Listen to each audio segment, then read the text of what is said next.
Hej, vi har om adjektiver, og adjektiver de angiver de egenskaber ved substantiver eller pronomen, og de kan gradbøjes med new, newer og newest, for eksempel, og ved sammensætninger som some, any, every eller no, står adjektiver bag substantivet, som for eksempel something's good, nothing serious osv.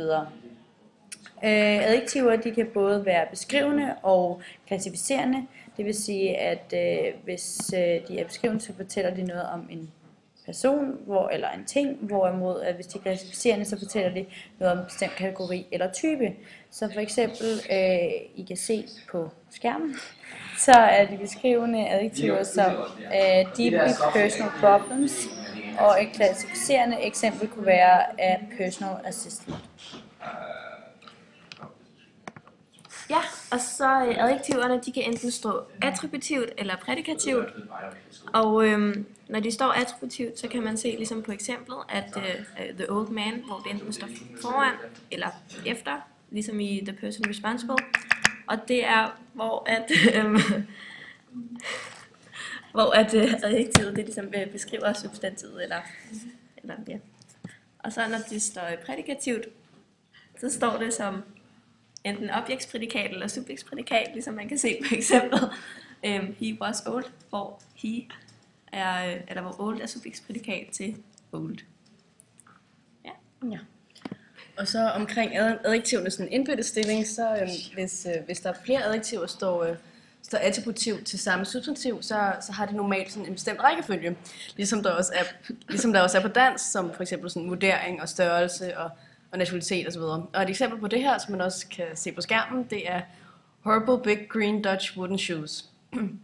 Og den her rækkefølge, den kan så dog brydes, og sådan, hvis sådan et af adjektiverne de står sammen med substantivet, og så derved udgør et særskilt begreb, som for eksempel French blue cheese eller Spanish red wine. Ja, så er det også vigtigt at huske, at adjektiver de skal stå altid med stort, når vi snakker om nationalitetsbetegnelser, som I kan se på skærmen, for eksempel the Danish woman or the British flag. Når der er substantivisk brug af adjektiver, så på dansk, der kan man sagtens sige, det sjove er, at han aldrig genkendte mig. Hvor man på engelsk, der kan adjektivet ikke stå alene, så der har man brug for at tilføje et ord. Og i det her på eksemplet, så vil det så være thing, vi har tilføjet. Så sætningen hedder, the funny thing is that he never recognized me. Ja. Ja, og en del af adjektiverne, de kan så sådan optræde som egentlige substantiver, og det betyder så, at de ligesom kan have sådan en bestemt eller sådan en ubestemt artikel og få sådan en normal flertalsendelse, ligesom de kan danne sådan apostrofgenitiv, og det gælder for eksempel sådan for ordene, som også kan læses på skærmen, som a black, a white, a colored, a native og så videre. Og så også blandt andet sådan også derudover en række betegnelser for religiøse og sådan politiske bevægelser som a protestant eller a liberal.